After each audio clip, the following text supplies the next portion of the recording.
Just make sure that we are on the face. I don't think it's really called the Facebook, but I think that there we go. Go live. They like that part. Yes. Okay, perfect. Okay.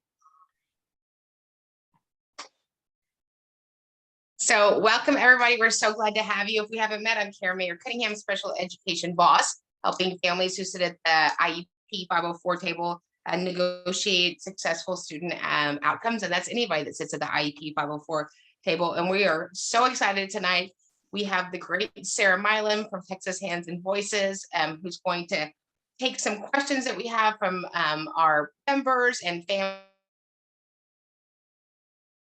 that have sent in and sent questions as it relates to deaf and hard of hearing services, what that looks like, what parents can do, resources to help you be more successful in your 504 IEP meetings, and just great resources, whether it's at home or in the community, or how to better serve your kiddo that has a disability in this category. And so, Sarah, welcome. Thank you so much for being on.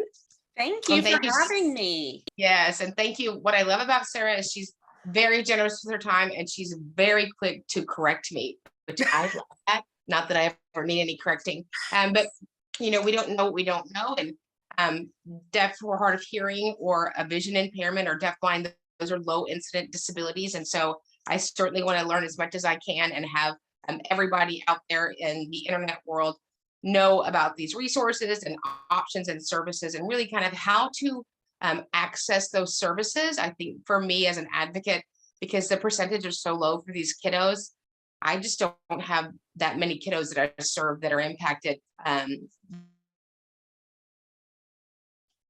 They're deaf or hard of hearing, and so you have been such a valuable resource. Also, I want to talk about kind of the differences and what I see at IEP tables between kiddos that have a need for vision services, vision impairment, and or deaf and hard of hearing, what the gap is there, and how we can better work through those pieces. So welcome. If you feel comfortable, would you kind of share your story, how you came to be the international global leader for Texas Hands and Voices? You give me such high praises. Yeah, quick bit about me. First of all, just have to say my little disclaimer, I am not an attorney. I'm an advocate just like everybody else. I do work for and with Texas Hands and Voices, which is a chapter of Hands and Voices National. And while I must say that, I definitely drink the Hands and Voices Kool-Aid, but of course, the views I expressed tonight are mine and not necessarily that of Hands and Voices. So now we got that out of the way. I work with Hands and Voices because I have a 15-year-old deaf child myself. Kind of came into the world of special education advocacy because we had started, and he was late diagnosis. We had started in a private school, didn't know what we didn't know. Eventually came upon Hands and Voices as a resource, learned a lot about what his needs were, what we needed to be doing. Ended up in a public school where he was the only deaf, hard of hearing child there and the only one they'd ever had. So we were, starting fresh, reinventing the wheel, and it was a new school. So we had to learn a lot.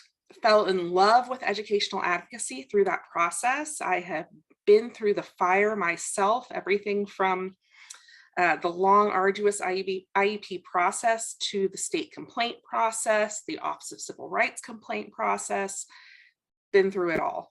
And now I'm lucky enough to have the best job in the world. I do exactly what I love. And I work with a team of advocates in Texas, and we provide free advocacy support specifically for families that have deaf and hard of hearing kids, because the needs are just very, very different. We love also to consult with people like you, Karen, that are working with families that have deaf, hard of hearing kids. Any advocate, we're a resource to everyone. There are ASTra programs throughout the country. There are advocates like us that are happy to collaborate, work with you, offer trainings, and yeah, that's just a bit about me. Okay. Tell us about, did you say that your student was, for lack of a better word, late identified, or did you as a family realize later that he had this disability? So he's considered late identified. He was identified through a preschool hearing screening. Yes, those are important. uh, Looking back, he probably should have failed his newborn screening, but we believe it probably wasn't done correctly from, that's a traumatic time around having a baby, and looking back, it's all a little fuzzy. Right. So at 4 years old, they told us, hey, your kid doesn't hear well. And we said, absolutely not. We're certain he has ADD or something else going on. Nope, they were right. After a whole lot of money at the audiologist, turns out he didn't hear well. And there began the journey. And so kind of around that, I just want to touch on that because forgive me, I'm certain that I say it wrong. So, it was auditory impairment. Now it's DHH. I heard you say earlier that I had a child that was deaf and then deaf, hard of hearing. Can you tell us, for those of us that want to be respectful and appropriate when we speak about individuals with a hearing loss, a hearing impairment that's a disability, what is the correct language? So the term auditory impairment is phasing out. While that is the federal language, most states have moved to deaf and hard of hearing. That's typically the preferred language of the deaf community, and we want to respect that culturally. Ultimately, though, how each person identifies as a deaf or hard of hearing person is 100% up to them. So if you're not sure, ask. But deaf or hard of hearing is typically the preferred term. We're trying to get rid of those impairment words: impairment, handicap, disability. Right. Yeah. Right. And so and I just want to be clear, is it deaf and hard of hearing, or is it deaf or hard of hearing? It depends on what you're talking about. Okay. So, and how someone identifies. So when we're referring to the group as a whole, we might call them deaf and hard of hearing children, or children that are deaf and hard of hearing. When we're speaking about an individual kid, we might say they're deaf or hard of hearing, or deaf and hard of hearing. When we're talking about one who is clearly identified, my son, speaking to hearing people and interacting in the general world, often will identify himself as I'm hard of hearing. If he's interacting with members of the deaf community, or if he's in a situation where he doesn't have time to explain the type of resources he needs, it's often easier to simply say he's deaf. People get that faster. When we hear hard of hearing, we think of old people that we just need to yell loud at. And so sometimes it is just more efficient to say that he's deaf. And now he self-identifies as deaf when I ask him. Okay. And so when you identified or found out that your son was deaf or hard of hearing, kind of talk to us a little bit about before, when you were like, absolutely not, my cherub kid. Kind of tell us what that looks like for families that could find themselves in that situation. Absolutely. So most children are diagnosed either at birth through the newborn hearing screening, or later on through a preschool or elementary aged hearing screening. In our particular situation, he was 4 years old. He was in preschool. The school called, said, hey, he did not pass one of his screenings. I said, yeah, I figured he would need glasses. They said, nope, the other one. But what? And I said, again, absolutely not. He was reading, he was speaking, he was doing the things I thought he should be doing. He was inattentive and rowdy and very much a boy, but nothing I considered too abnormal. We went to the pediatrician to get cleared, and she said, nope, he's not passing my screening either. So she sent us to an audiologist. A lot of insurance companies do not cover audiology services. So we paid a lot of money. I think at the time we paid $450 for that evaluation. And we sat in the booth, and I remember sitting in the booth with my arms crossed, mad, because I was young and broke and didn't have $450 for this mess. And they start playing the sounds, and he doesn't budge. And my heart sank. He really wasn't hearing everything I thought he was hearing. So they referred us out for hearing aids, we began that process, but at no point in any of that did anyone tell us what should happen at the school level. They were worried about the medical piece, the fixing piece, not how do we make this work in his day-to-day life, school, education, all of that. Right. So you've identified the deaf and hard of hearing. Do they give you a piece of paper? Do they say get hearing aids? Do they tell you what the range is? How would parents even know what that range is? You hope you have a good pediatric audiologist at this point. And a good pediatric audiologist is going to put your child's hearing loss on a graph and show you these are the sounds they can hear and these are the sounds they can't hear. And here's the parts of words they can and cannot hear. A lot of the times families that are referred to us at Hands and Voices, not for our advocacy, but for our parent guide program, is because families didn't get great explanations and we're helping them decode what happened. They'll make a referral for hearing aids. Oftentimes they do those in-house. And if you're lucky, at some point in all of this, your audiologist tells you if they're littler that you should contact ECI, or if they're older that you should contact someone about one of those 504 IEP things. And that's about it. So families are really kind of left to that on their own. Right. So let's talk about the, had a parent found out. Let's talk about the ECI thing. Share with the parent what that is. So ECI, early childhood intervention, is the services for children birth to 3 that are under federal IDEA law. In most states, your early intervention is going to come into your home, do evaluations. And because your child is deaf or blind, they will typically also connect directly with the school district, even at that young age, which is not the same as our other IEP eligibilities. Typically, you're just ECI and then you transition to the school. When we're talking about deaf, hard of hearing children, they get those teachers of the deaf and those school resources much earlier, typically. And so a parent, let's say that a parent sort of like you, didn't know about that option. They weren't 18 months to 3 years. They find out minutes before we're going into school, kindergarten. What does that 504 IEP, what's that 504 IEP thing? So yeah, I found out the day before a kindergarten tour. Oh. And I was crying to principals going, what do I do? And they weren't sure either. So the next steps for a parent are to take your diagnosis and let the school know that you need your child to have an evaluation. Put it in writing, send them an email. We have found out my child has some level of hearing loss, and we need to have a full evaluation so we can figure out what their needs are. That's step 1, just like anything else. Can I just stop you right there? So what's a full evaluation? So we all typically know the basics. We're going to look at cognitive, we're going to look at reading, writing, arithmetic, all the basics. But for a deaf or hard of hearing kid, it's going to include some extras.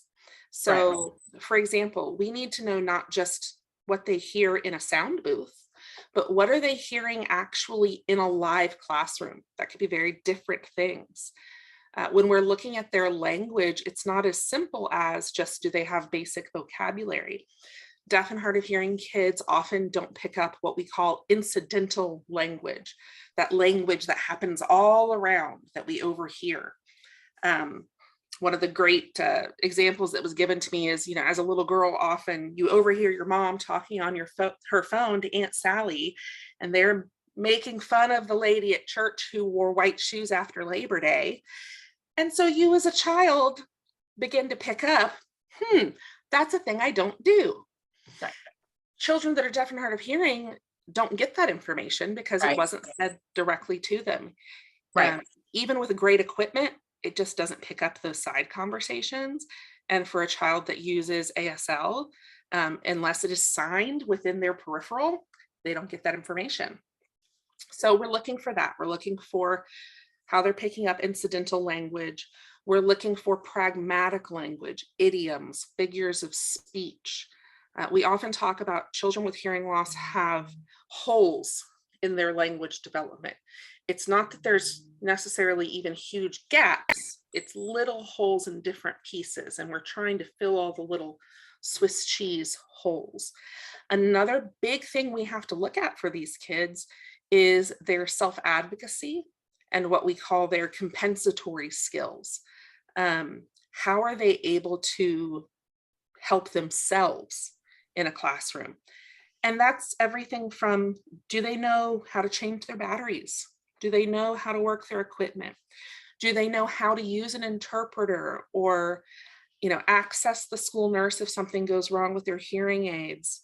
When they're older, do they know, how to work 504 accommodations at the college level, contact the Office of Disability Services? There's a million things that go into what those kids need. And we call that the expanded core curriculum. So in most cases, we are looking at what do they need to be academically successful. And when we're talking about, are they eligible for special education? We're saying, what of those basic education needs are there holes in that we need to fill in? For deaf and hard of hearing kids, we look at the same thing, but then we also have to ask, is there additional content we need to teach them outside of the standard academic stuff in order for them to be successful? So it's more core curriculum. Right. And so when you talk about that, which I love the way you talk about that, just first identifying a kiddo. I know that if I have a kiddo that has a vision impairment, when I'm asking for evaluations, and I've done that for a while, I'm going to make sure that whoever is giving that cognitive test, that achievement test, that adaptive behavior, that somebody's overseeing them that has some sort of, I was going to say learning, that's good English, some sort of, knowledge base around a kiddo with a sensory disability. Is that a recommendation if a child is deaf or hard of hearing as well? Absolutely. We always want to make sure there's a teacher of the deaf involved, that there's someone able to interpret the results of those assessments that is familiar with deaf and hard of hearing kids, help design the assessments in a way that is effective for a deaf or hard of hearing child. Now in Texas, a certified teacher of the deaf must be at every IEP meeting, even if there's a suspected hearing loss. Okay. That varies slightly state to state, but in general, there should be a teacher of the deaf at the table when you're discussing a deaf child. Okay.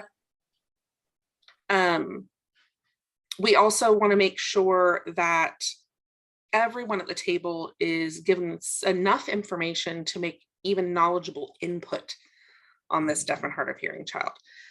So that may require a little work ahead of time before we even come to the table, so everyone knows what they're talking about. Right. So when we talk about when everybody knows what they're talking about, I have the blessing being on, as an advocate, I get to look at a kiddo with their whole file, right? Their academics, their behavior, their functional needs. It's my experience, and maybe it's just me, that these service providers, it feels like they're in isolation, even if they're the DHH itinerant teacher or the VI teacher. And I feel like that the entire committee defers to them. Cindy Smith, you're the whatever. And it's also my experience when I say ECC that I might have 7 heads, right? And so I don't say it as eloquently as you do. I just say, because I'm like, it's more curriculum than we expect the general education teacher to do. But it's even more of a gap when it comes to my kiddos that are DHH. Like, everybody's like, what are you talking about? And so what is the responsibility as it relates to a DHH itinerant teacher to the IEP committee, right? Because maybe parents don't have an advocate, or their advocate doesn't specialize in this, or it's just them. What is their response, the DHH person, teacher, what's their responsibility to the committee? Is it prior? Is it collaborative? Is it overseeing things? Tell us that. Unfortunately, the deaf and hard of hearing legislation and community has not done as good of a job as the blind community in standardizing what should happen, for a million reasons that are too long to get into on this chat. But state to state, it really, unfortunately, varies. One important thing to look at is if your state has what's called a Deaf Child Bill of Rights. That'll often lay out more clearly what the responsibility of the school system is in educating your deaf and hard of hearing child.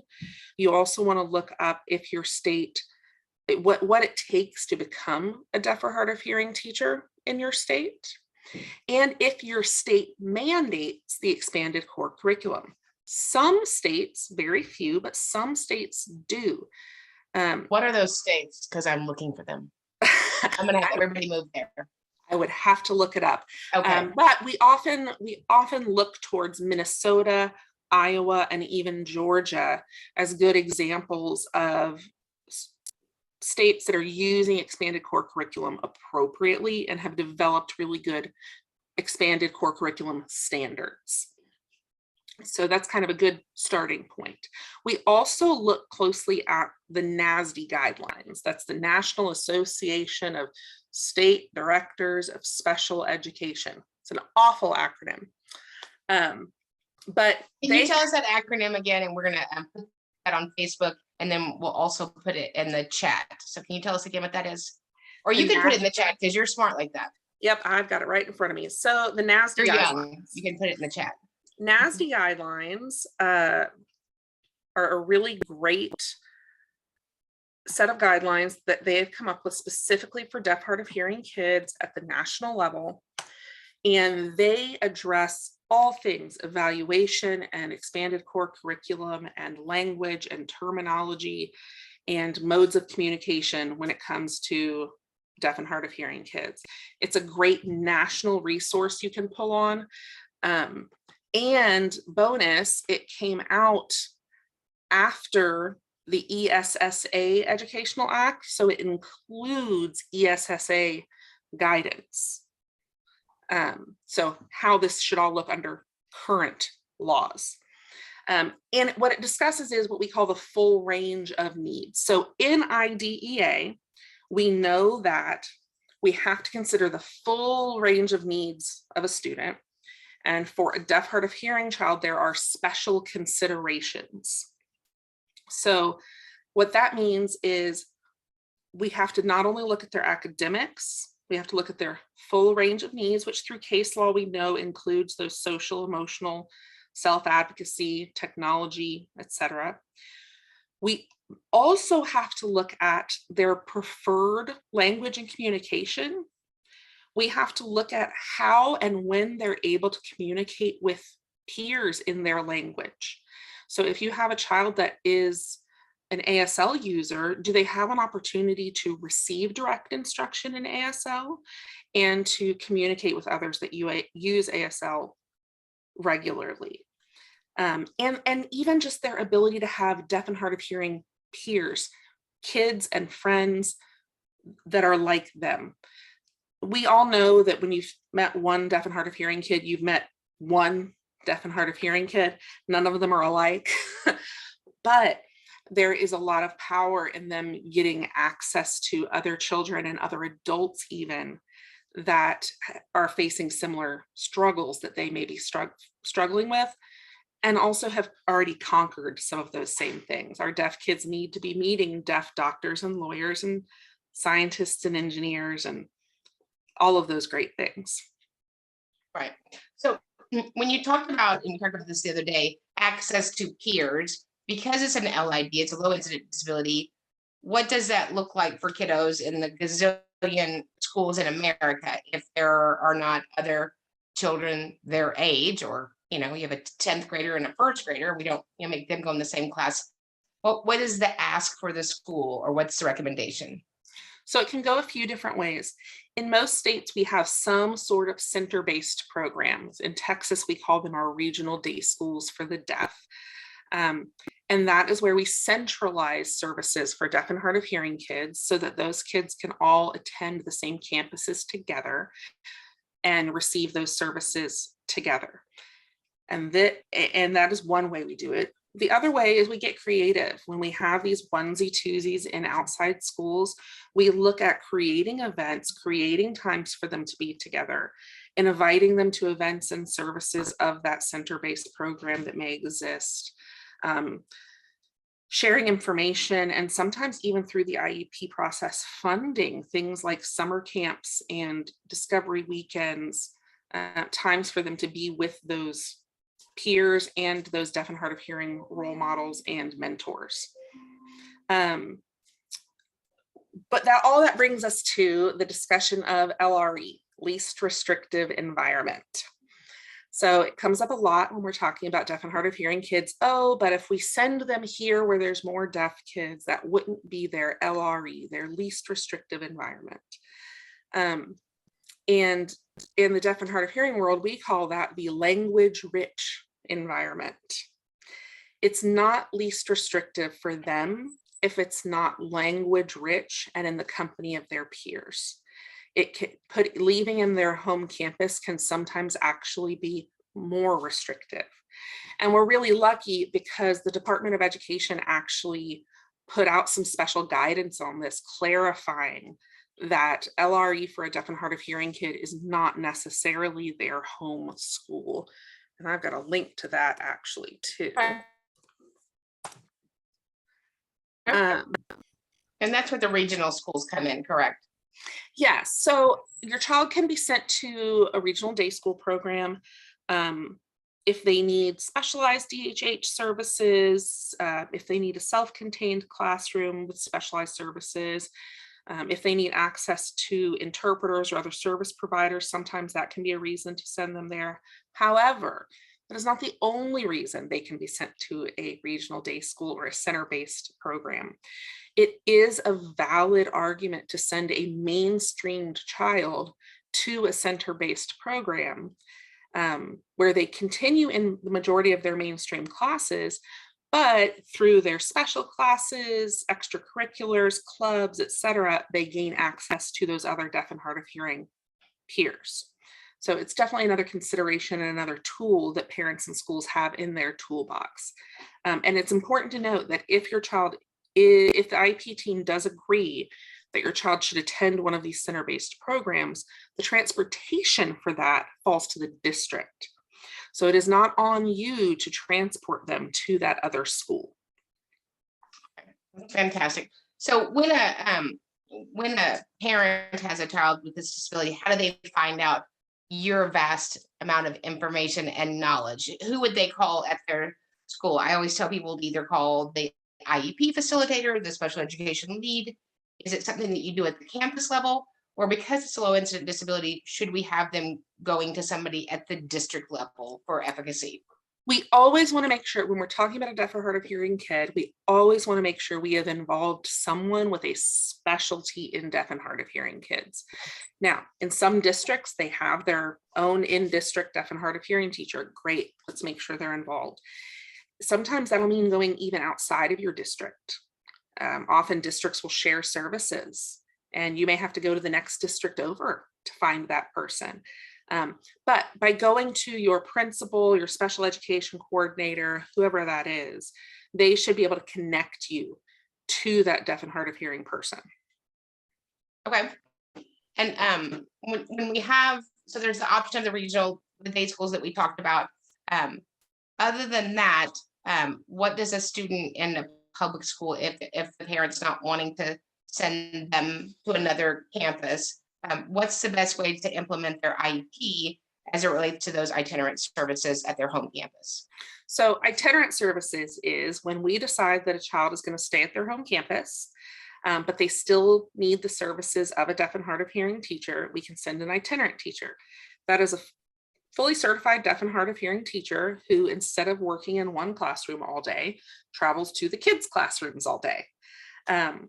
So those services can be just like any other special ed resource. They can be pull out, they can be push in, and they can be consult, and often are a combination of the three. So that deaf, hard of hearing teacher can pull out a student on a regular basis to work directly with them.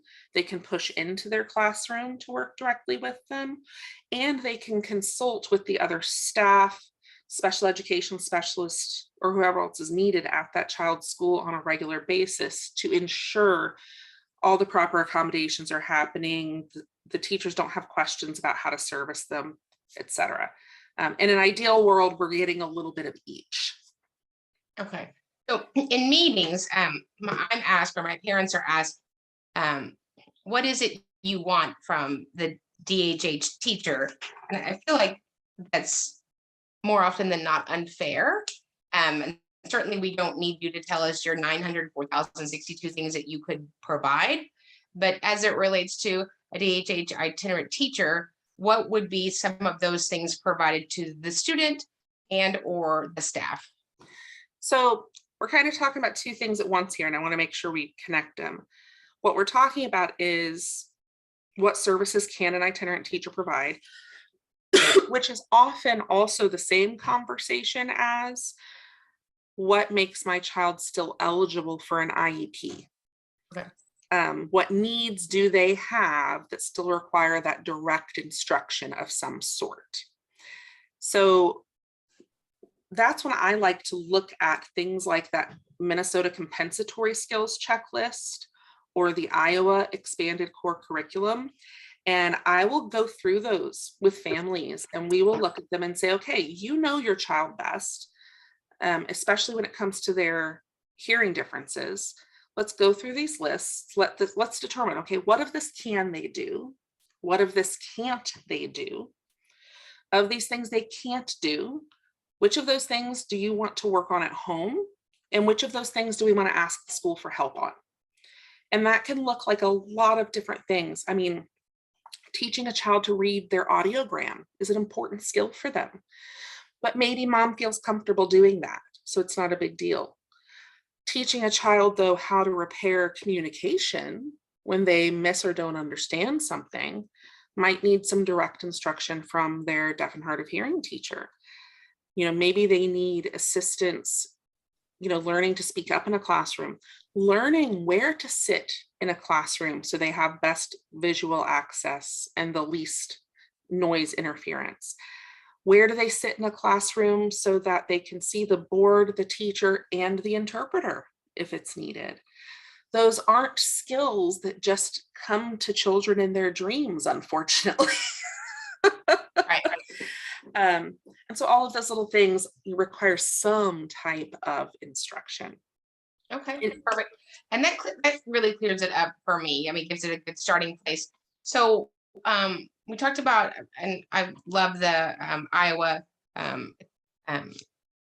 link that they have. That it's just so robust and it gives you great indicators about what a kiddo needs. What if a parent doesn't have the opportunity to fill out that rubric or kind of go through those items? How could they participate with that in the IEP meeting? So as a parent, I would be looking at, okay, if my child is here now and my expectation is for them to be college bound or whatever your expectation is, what skills are they missing? And those skills go beyond reading, writing, math. What are the things as a parent I'm doing for them that they don't realize I'm doing? What are things that adults around them are just magically making happen that they don't understand are happening? And how can we make sure the kid is beginning to take on those responsibilities as they get older? Okay. You and I talked the other day, something I didn't know, which is most things, is that the hearing aids, forgive me if I'm saying it wrong, or the FM system should be checked how often? So the school has a responsibility to make sure their hearing aids and assistive technology are working on a daily basis. Especially with younger kids, it's really important that a listening check be happening regularly. Ideally, daily is what the school should be documenting. Now, as the kids get older and start to learn how to do those listening checks, how to troubleshoot their own equipment, it's appropriate to say, maybe just do a verbal check-in with that child twice a week and have that child check their stuff with a friend a few times a week, and begin to kind of pare those services back. But ultimately, it's on the school to make sure those are working. The only thing it does not apply to is the internal part of a cochlear implant. That also means if your child's battery dies at school, the school should have backup batteries. They should be able to troubleshoot basic issues, like clearing wax out of a mold if necessary, especially for our younger kiddos that aren't capable of doing that. But every time something like that happens, we've got an opportunity to teach a skill. You know, their hearing aid clogs with wax. That's a great time for someone to stop and go, okay, let's learn how to clean this out, because it might take 50 times for them to learn. Exactly. You know, That's we really start with, we change their batteries for them, and as they're older, we watch them change their batteries. Right, right. And for those of you that are on the Facebook Live, we certainly want you to start asking questions. We're going to populate them in our chat. We're going to get to all of them. But if you have any questions, go ahead and type them in Facebook, and we want to get them answered for you, because Sarah's such an amazing resource. So just type those now, and then we'll capture them and take care of them at the end. You talked about, teaching the child to do that. And we're teaching them self-advocacy, right? When do they know what they need? One of the things that you talked about the other day that I thought was really interesting is sort of this conversation about when does a child, I have the conversation about when does a child need an interpreter? And so I'm assuming, because I'm an assumer, that that's based on a number of criteria. Can you kind of explain to us when you believe a child, if a child's identified from birth as deaf or hard of hearing, when would you consider or have a conversation about use of an interpreter? First of all, it does not even have to be a child that is identified from birth. At any point, visual language could be a realistic option for a child. My own child did not begin signing fluently until the 7th grade.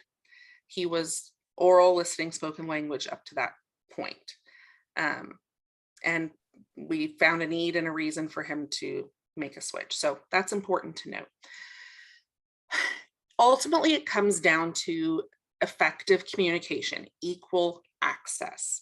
And this is outside of our IDEA law, our 504 law. This goes all the way back to the Americans with Disabilities Act, which still applies to your child in a public school. Under the Americans with Disabilities Act, the school has to provide effective communication. What that means is we need to be making sure they are getting the same access to information as their hearing peers.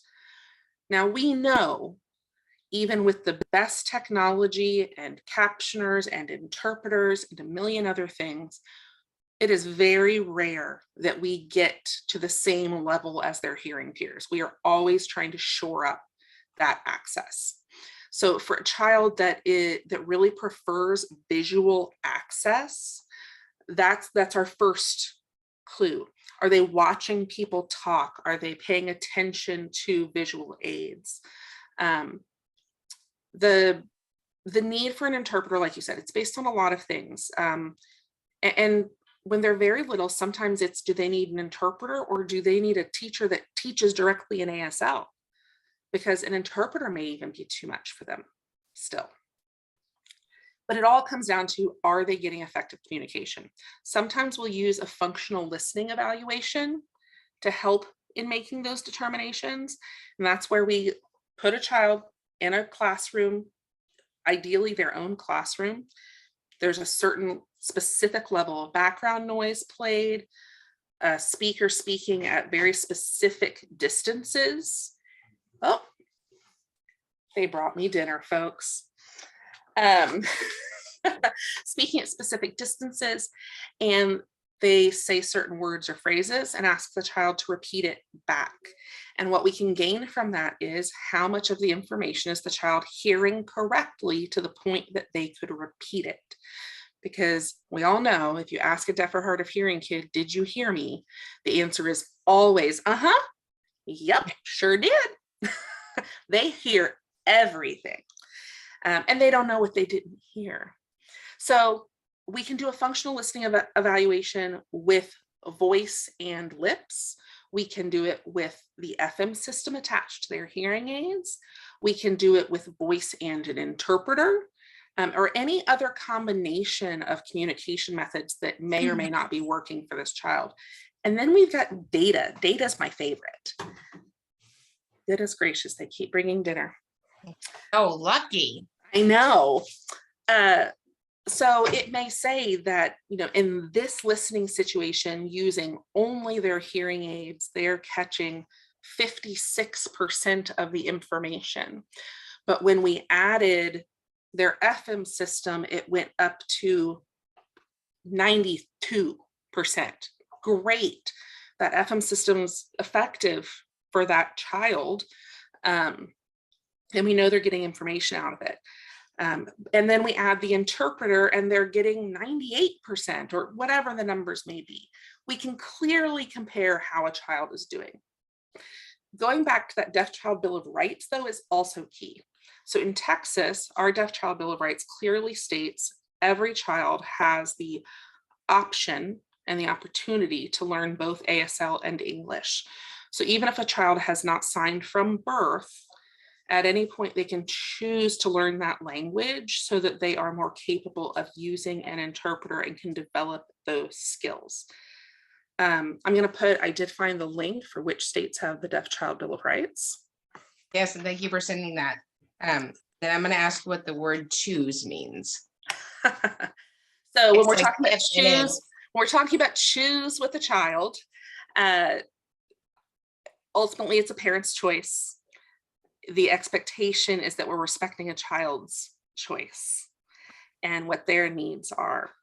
Kids clearly communicate through behavior what is and is not working for them.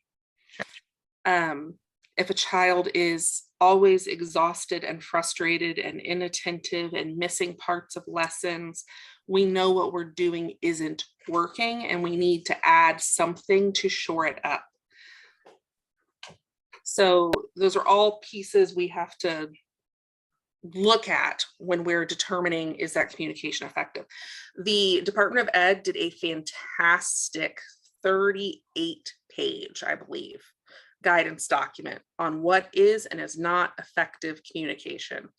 It is my little effective communication Bible. I love every minute of it. Is that the OSEP letter that you sent me, Sarah? Nope, this is a different one. Okay. And I just put that link in the chat as well. Perfect. It gives case studies on when certain things would be considered under an IEP versus under ADA law only.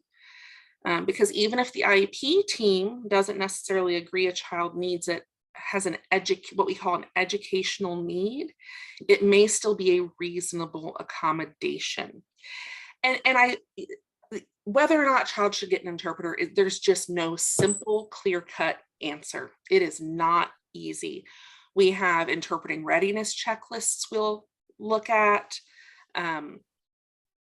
interviewing the child, seeing if they already have any ASL vocabulary. Sometimes it's a step-up approach, integrating more ASL in their day-to-day through, specific lessons or exposure. Or maybe using an interpreter for portions of the day that aren't as imperative at that point, or using it so that they gain more academic sign language. Because oftentimes, even if kids are signing at home, they may not have the academic language. And this is probably one of the bigger arguments we have within the schools and the deaf and hard of hearing community is, what makes the interpreter the right move? And I wish there was an easy answer. I really, really, really, really do. For my child, it was the right answer because the content got too quick. He couldn't understand what his friends were saying. He had a number of reasons that CART captioning was not an effective choice for him. And he has never preferred to wear his technology. So we had to seriously look at getting more ASL exposure and getting him that interpreter. Some kids love CART captioning. Some kids are thrilled with their technology. It just depends on the kid. I ask you like 85 questions around that. Still good. So I had a kiddo that it was almost like he was punished, for lack of a better word. That's just my opinion, by the IEP committee because he didn't wear his hearing aids. And so I tried to change that around. Like I'm not a fan of the word least restrictive environment. I like to call it the most supportive environment, like a good pair of pantyhose, right? And so he wasn't successful with his hearing aids. Not that the parents hadn't tried a bunch of different hearing aids, different persons, but it wasn't a fit for him, for lack of a better word. Can you kind of describe to us, which you described perfectly for me, and that YouTube video is fantastic. I had no idea.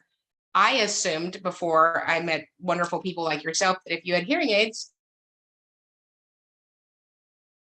oh, I can hear like Sarah can hear and I can hear. Can you tell us why that's a myth? So hearing aids are ultimately tiny microphones on your head. And just like a microphone that you hold up to your face, the further your face gets from the microphone, the more distorted the sound becomes. Your hearing aids on your ears or your cochlear implant on your ears may only have a clear range of 3 to 5 feet around them where they're picking up information clearly. And that's without a lot of background noise competing. So, there's this little bubble of information. Even so we add an FM system, which is where a teacher or a peer wears a microphone that'll then pump their voice directly into those hearing aids, implants, or BAHA to bring that voice into that child's bubble. For a number of reasons, kids don't wear technology. And this, there's that whole, what's the unpopular opinion you have? Every doctor will tell you, eyes open, ears on. Well, I'm so glad doctors feel that way, but they haven't parented a deaf and hard of hearing kid. And that is so much easier said than done. Some kids just don't like them. They don't like the way they sound. They get headaches. They don't like the feel of them. And no amount of audiology appointments and tweaking programs or any of that will fix it for that child. And ultimately, we have to respect their choice when it comes to technology. The analogy I like to use is, if unfortunately someone were to lose their legs and chose to use a wheelchair, we would not berate them and insist that they use a prosthetic leg that they considered to be uncomfortable or cumbersome. That would be inappropriate. It wouldn't respect their bodily autonomy. And obviously, families play a big part into this. We have to respect parents' wishes for their child and do this all in a very sensitive way. But as a school, we cannot force a child to wear technology. We can encourage, in collaboration with the family. We can even set goals for increasing usage or wear if that's an appropriate goal for that child. But we can't duct tape it to their head.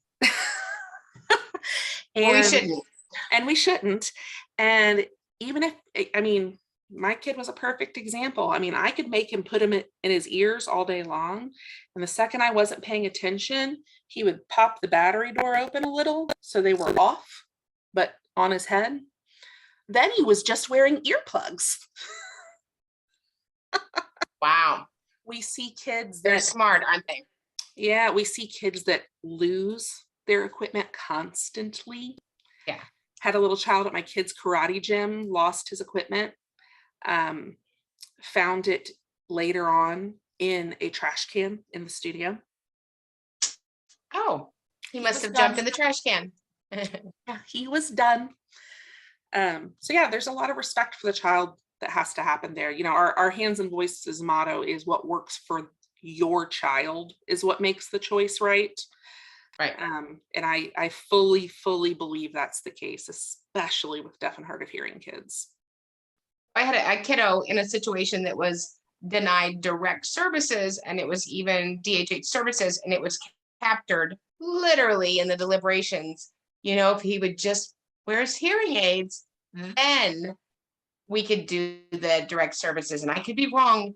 that seemed so discriminatory to me. Is that just a feeling I have? I would personally agree.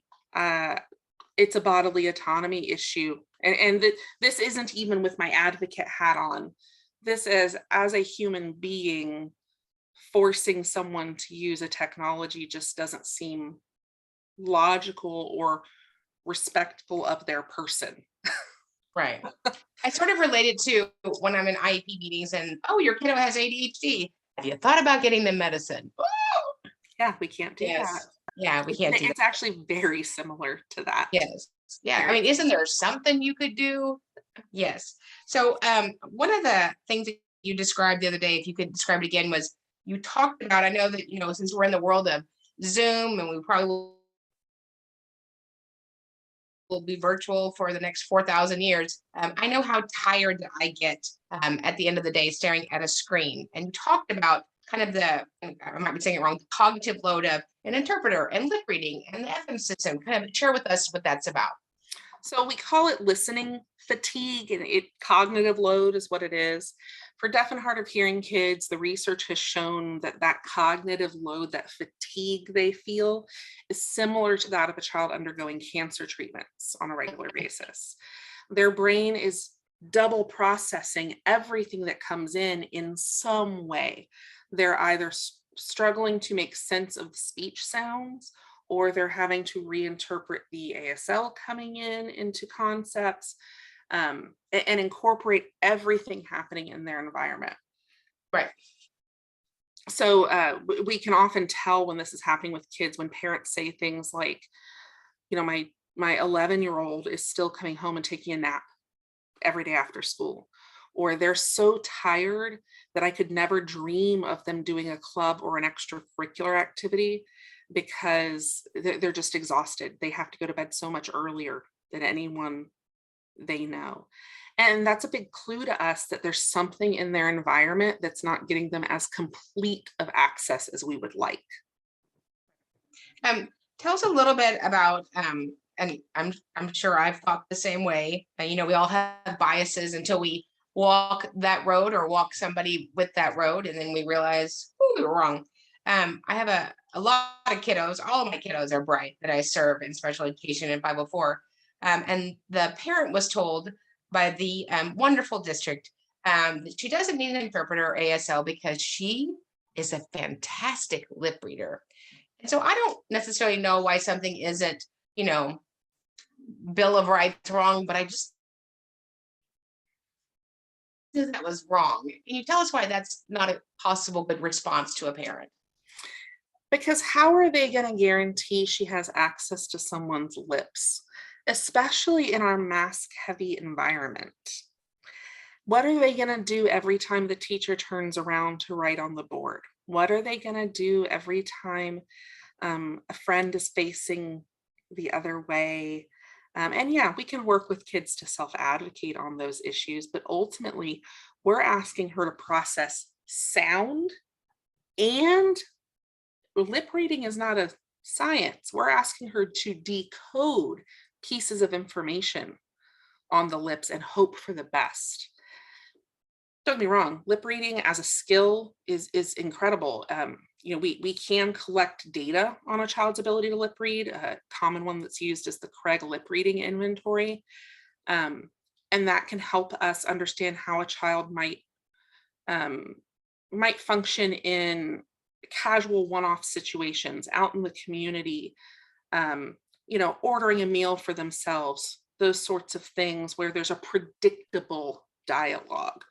But it doesn't work well when it comes to new vocabulary, new concepts, the type of, fast information we're getting from the educational environment and from the various speakers we're getting in the educational environment.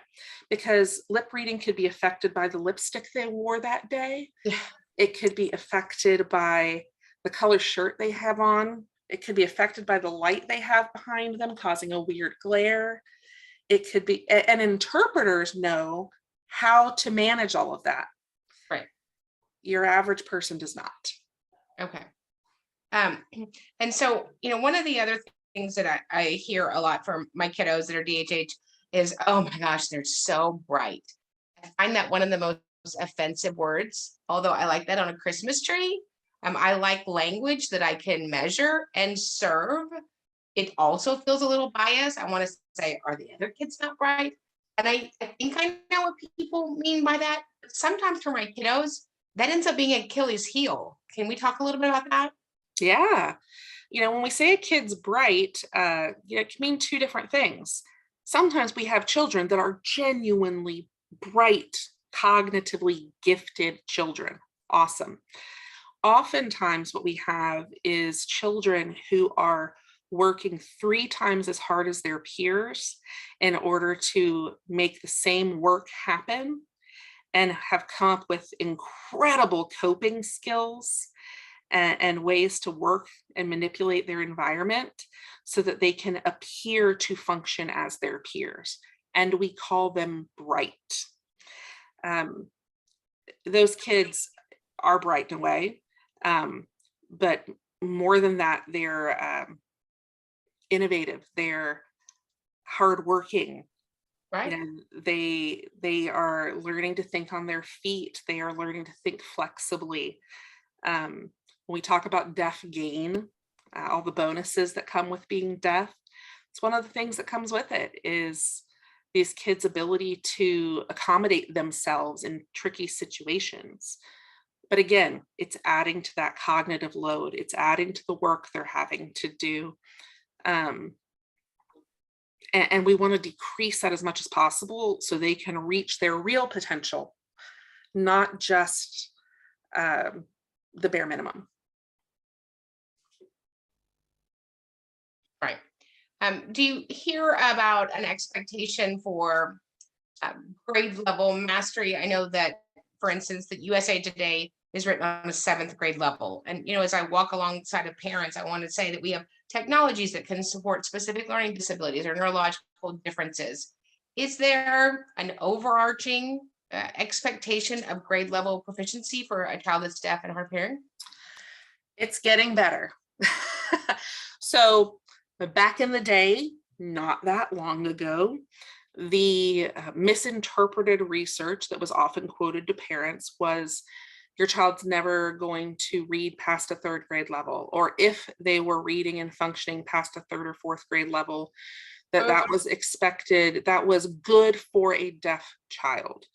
We now know that is not acceptable, that deaf and hard of hearing children, there is absolutely no reason they should not be doing their grade level skills at the same level as their hearing peers. Now, sometimes because of an initial language delay, we have to catch it up, but they can get there.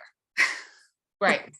That we should never limit a deaf and hard of hearing kid to, well, it's good enough for a deaf child. Right. Yeah, that's a very, very frustrating thing that gets said. Right. I know for kiddos that are at visual impairment, one of my arguments as I'm defending the rights for a child with disability is for a child with a visual impairment, there's no normed and standardized cognitive tests because those tests were normed and standardized on individuals that can see. So much conversation about eligibility for an intellectual disability. I also find that I feel like my kiddos that are DHH, they're weighted in that direction. Can you speak to that as it relates to a cognitive assessment?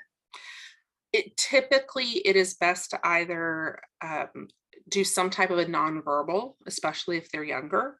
And if they're older, we need to be sure any cognitive assessment we're giving them is interpreted appropriately for them. I mean, and literally with an ASL interpreter or whatever needs to happen, so that they are actually getting the information. And you're right, those tests aren't norm for them, but that is the closest to accurate information we can get. And part of dealing with a deaf and hard of hearing child is knowing that we can't look at one piece. We can never, and we shouldn't with any child, but we can never use one piece of data as our end all be all. We can know from a cognitive assessment that there's no reason they should be functioning significantly below grade level, or we can tell extremes. it's very difficult to tell details, specifics. Okay, that's really good. So we have a question from a family. Her student is deafblind. Said my child uses an AAC device to communicate. I'm so lost on how to get a closed captioning for her so she can symbol speak. So I saw the question pop up in the chat. If I'm understanding this correctly, they're wanting the child to be able to see the symbols back to them, to be able to read the symbols that other people are using. So she newly has a communication device. Obviously, it's a symbol system. I don't remember exactly what it is right now. Maybe Jeremy or Michelle, y'all can pop that in there. Is that what you guys are asking about, the symbols as it relates to connected to language, the specific symbol system? We can kind of come back to that. Mom also said, wow, thank you for that information. Now I know when my daughter comes home and passes out. Yeah. She's working her tail off. Another parent asked, is there a resource, Sarah, that speaks to that data for the cognitive load? This makes so much more sense. His daughter's completely exhausted after just a few hours of school. Yeah, there's actually a lot of stuff out there on this, and what you'll actually see it listed under and what to search is listening fatigue. And I can put, yes, listening fatigue, and I can put a couple of links in the chat just to kind of get you started. One website I love that touches a lot on all of this is Supporting Success for Kids with Hearing Loss. And they have a lot of great articles on that, but I can definitely add some things to the chat on that listening fatigue specifically. Wanted to see. And then the mom said that her student uses a touch chat symbol system. Okay.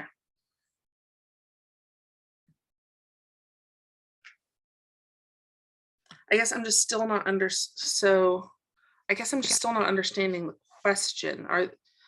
What are we asking for that we're struggling to get? So we have the symbol system. It's speaking for us. Are we wanting to see others speak back to us in symbols? So, so Michelle, can you give some clarification around that? So are you wanting her, so we just got the student an intervener. Yay. They just took the TSBI training, which is amazing. Wherever you are watching this, Texas State School for the Blind and Visually Impaired, they're ridiculously amazing. An intervener is somebody that provides educational product for us students deafblind. And so I think that one of her questions is, let's see if she put something else in there. Speak back in symbols. How does she speak back in symbols? So I know the great Dr. Deanna Linnick, who I've interviewed before, and she's on our YouTube channel, Special Education Academy. She actually has a software that as I speak, right, the symbols actually come out on a device, right? So I think that might be Michelle's question. How does she speak back to her in symbols? So yeah, I mean, that would ultimately come down to, again, showing effective communication. How are we speaking the same language this child is speaking, and in what way? So if this child is learning to communicate and understand using symbols, then certainly there's a very good argument for some sort of a device system software that would allow you to do the same. And should we require that of somebody in the school, right? So there's much conversation around, I'm very visual, so I have a wonderful friend who's an interpreter who said, you know, if you have an interpreter with somebody who also, they're signing to each other, right? And we have so many kiddos, for whatever reasons, that are using a VOCD, right, an ASAC, and nobody else is.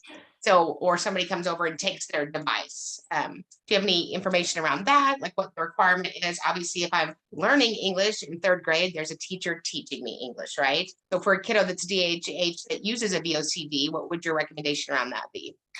I'm to be totally honest, AACs and the symbol picture systems are not my specialty.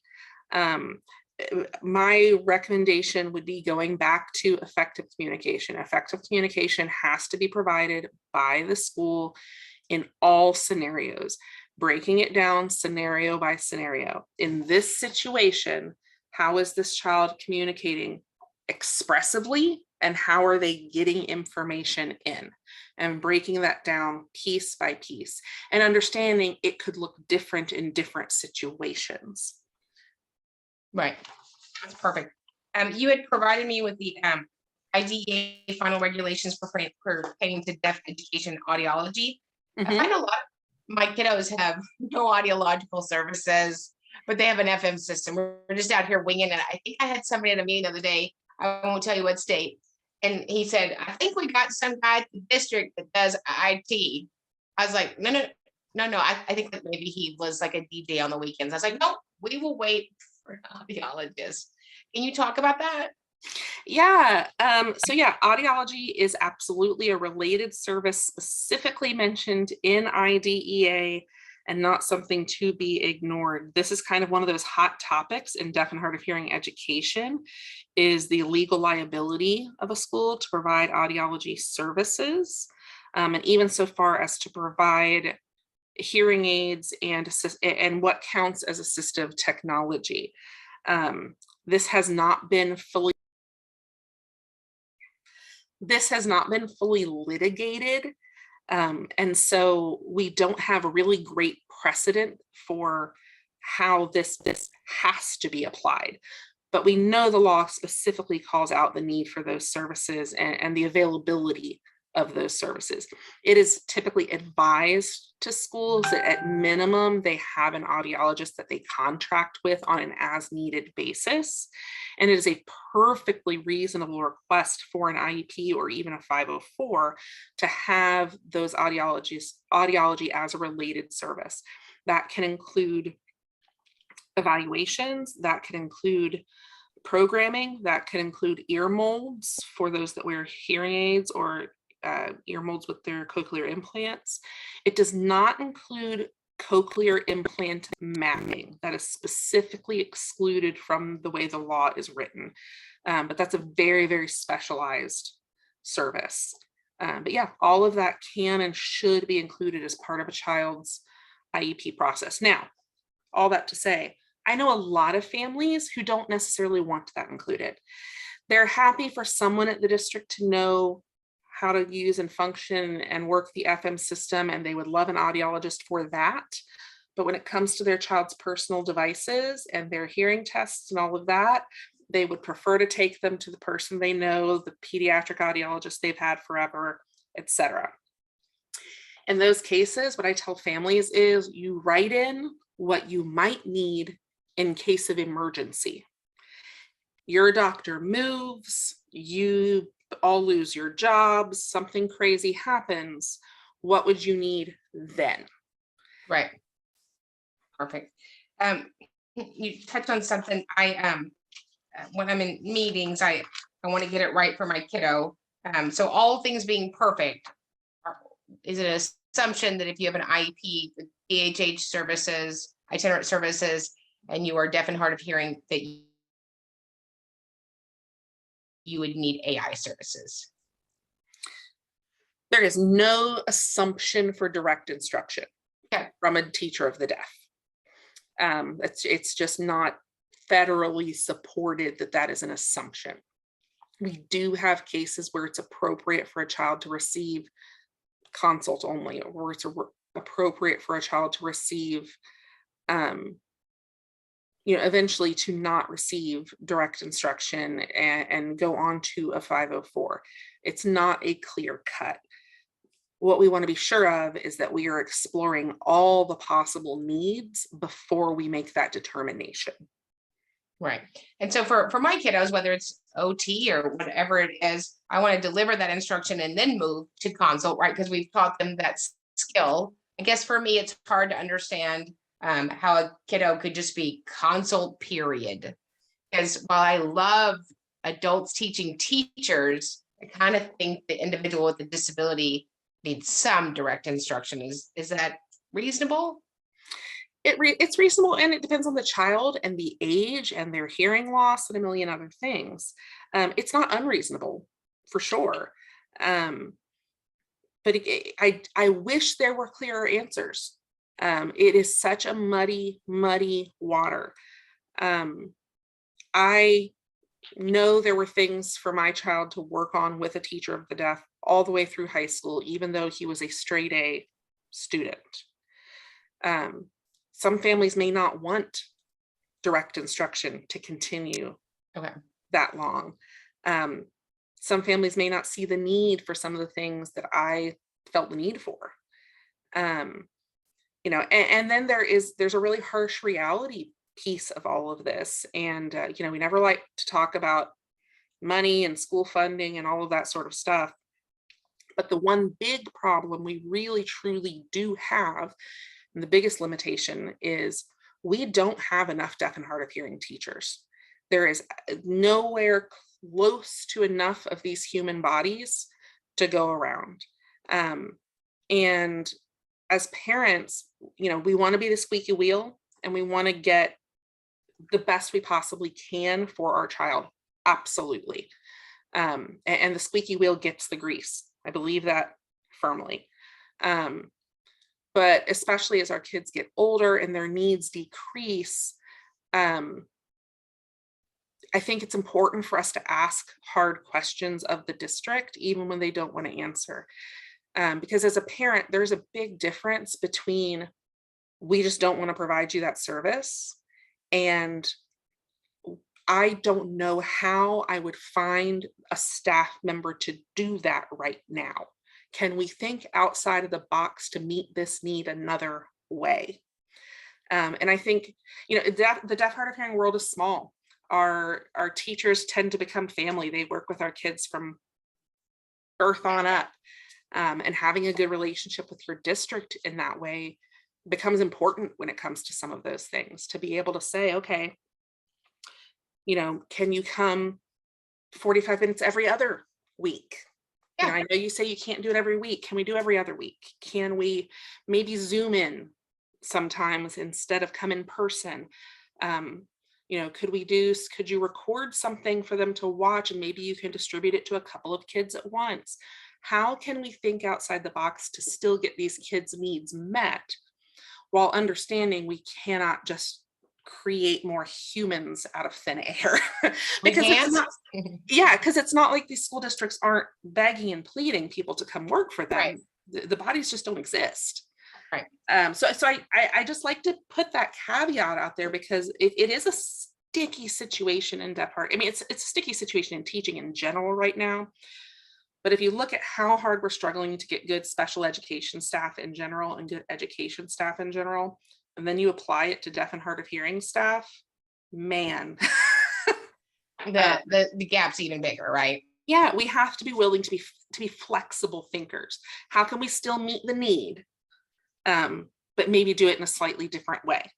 Yeah, that's a great way of looking at it. I never thought about every other week. So just real quick, because I know it's close to midnight, we're all going to turn into pumpkins, but thank you so much for your time. And again, if you guys, anybody on Facebook has a question, go ahead and pop those in. We still want to answer them.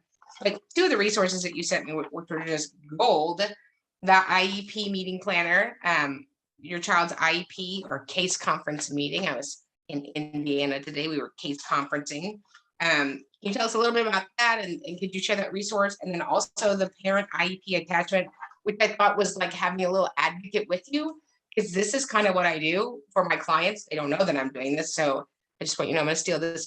But this is so good, the parent IEP attachment, and kind of talk through those two things, because I think that, well, I do know parents are very passionate, and my job as an advocate, I hope, is to, you know, segue parent passion with educational need, right? And sometimes we're speaking different languages, right? We want the same thing, but we are talking two different languages.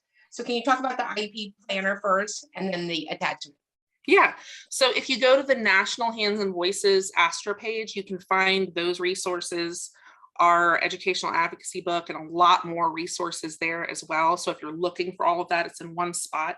The IEP meeting planner really takes you as a parent step by step through what you need to do to prepare for that meeting. What are your goals for your child? Where are they at currently? What questions do you have? And walks you through it step by step. It's a beautiful little document, and you're certain to gain information from it. The PEI attachment is what we call it. The other attachment. Oh, good. Yeah. It's simple. It is the simplest thing. It's a so little, simple. it's a little graphic organizer, little boxes, nothing fancy. Yeah, very simple. And all it does is it gives us a space to write down, here are the things we're asking for in this meeting. Plan ahead, fill it out ahead of time.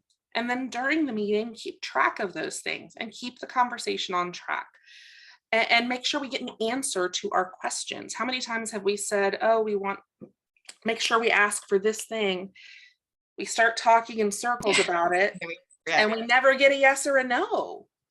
So we can look back at our little PEI attachment and go, oh, wait, was this a yes or a no? What did we decide? And if it's a yes, it gives us a spot to document. When's that going to start? Who's going to do it? Get it all down. And if it's a no, as a parent, it gives us a spot to document the school's reasoning why. And then the beauty of this PEI attachment is when it's done, the meeting's over, as a parent, you've got your notes there. You can then take that PEI attachment and send it to the school and say, can you just attach this to the IEP deliberations and notes? So there's no question about what you asked for, what the answers were. There's no guessing. And we can cut down on oftentimes the arguing and the occasional hostility that can come up.